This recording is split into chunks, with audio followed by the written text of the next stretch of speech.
Germany, we have a situation where we don't have our own currency. What are the implications of that for this country? Yes, that's right, and that's a real problem. And I think people in Europe or the Eurozone don't understand this situation we have. The rules of the Euro say it is forbidden for the ECB to give the states of the Eurozone money. So it is possible that Germany, Greece, Italy, Spain can go bankrupt because of these crazy rules we have. The reality is that the ECB always found ways to help the states, but when you read the rules of the ECB, you have to say, hey, you don't follow your rules. But the ECB has to find ways to help the states. So because are it these is kind of like artificial rules? Yes, these rules are artificial, and the point, I think we have always artificial rules. No. That's normal, but we have to think about the question whether these rules are functional or dysfunctional. And the rules we have in Europe, in the Eurozone, are dysfunctional because there is a rule which says there has a certain relationship between the debt of a state and the GDP of a state. And this rule makes no sense, and the history of this rule is crazy. What happened to Greece, right? Maybe it also explains what happened in Greece and why they had to implement austerity measures and their unemployment went up really, really high. That was just a decision of Germany and France. The austerity policy was not necessary. It was a decision of Germany and France. And I think the idea was that they wanted to rescue their banks. So say, okay, Greece, you have a lot of loans from French and German banks, and you have to follow this plan that you are able to pay back the loans you got from French and German banks.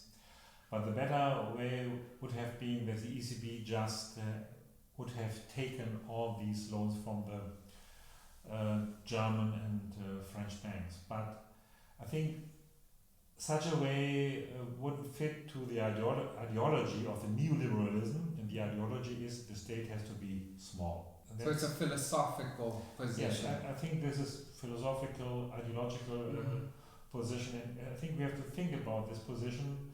What is the job of the state and what is the job of the market?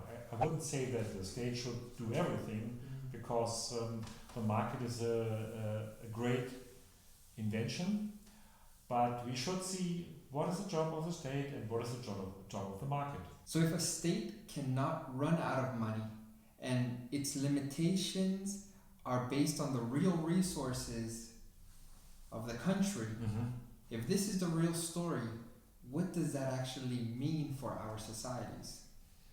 Yes, I think first of all we should understand what that means, what this means. We don't need a capital market or something like this. The capital market hasn't the power we believe or politicians believe. And first of all, the state can create as much money as it wants, and the state is free. But nevertheless, the challenge is a productive society.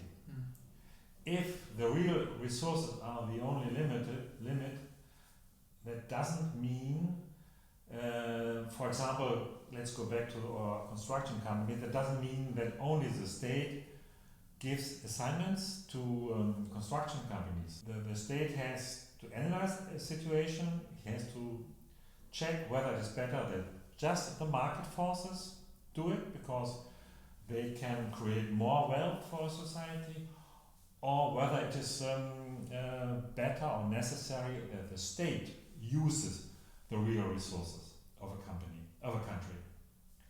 I think this is an important point when we talk about the point that the state is able to create as much money as it wants. gives the state the freedom back.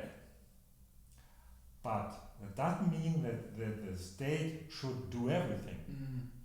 We want to create wealth. How can we create on the best way wealth?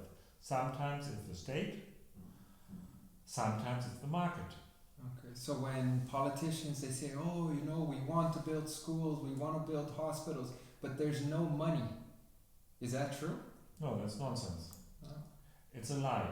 But we don't, I say it's a lie, but maybe they don't have any better information. But the other point is, we have rules. For example, Freiburg is not able to spend as much money as it wants. It has to go to the Land Baden-Württemberg, and Land Baden-Württemberg has to go to the federal government. Federal government. The federal government has a lot of money. The federal government can create money. But nevertheless, also the Bundesrepublik Deutschland has a problem because Germany is part of the Eurozone. But these are all rules we can change. For me, it was an important realization that we don't talk about money, we talk about real resources, and money is an instrument to steer where the real resources are used. So I want to thank you for taking the time to sit down and explain these things to me. This is going to be an ongoing discussion that we have over the next couple of weeks, because I know that a lot of people are afraid right now. And they're afraid of what the future looks like for their countries, for their economies. So it's important that we discuss these issues. Could you explain to us a little bit about what your organization, Freiburger Diskurse, does, and what are the goals with the organization? Yes, we founded Freiburger Diskurse 2 years ago, and we are convinced that the understanding of economic relationships are important to understand a country. Because the politicians or economists always say to you, oh, sorry, but that's not possible because we don't have the money. Oh, sorry, that's not possible because we have shown that only the market is the best instrument to arrange everything. And I think it's good to understand what is possible and what is not possible. And I think it is possible to describe in simple words how economy works. And this is our goal, and we hope that we can go on with this project. So do you offer seminars? Yes, this year webinars because of the virus, and I think next year we have a mixture of webinars and physical meetings. Maybe we will keep this kind of event because then we have a physical meeting, but everybody can watch it on the internet. Okay, yes. The idea is that next year, I think we will have 12 events next year. Okay, great. So I will leave a link in the description below with the website so you can check out and sign up to the newsletter.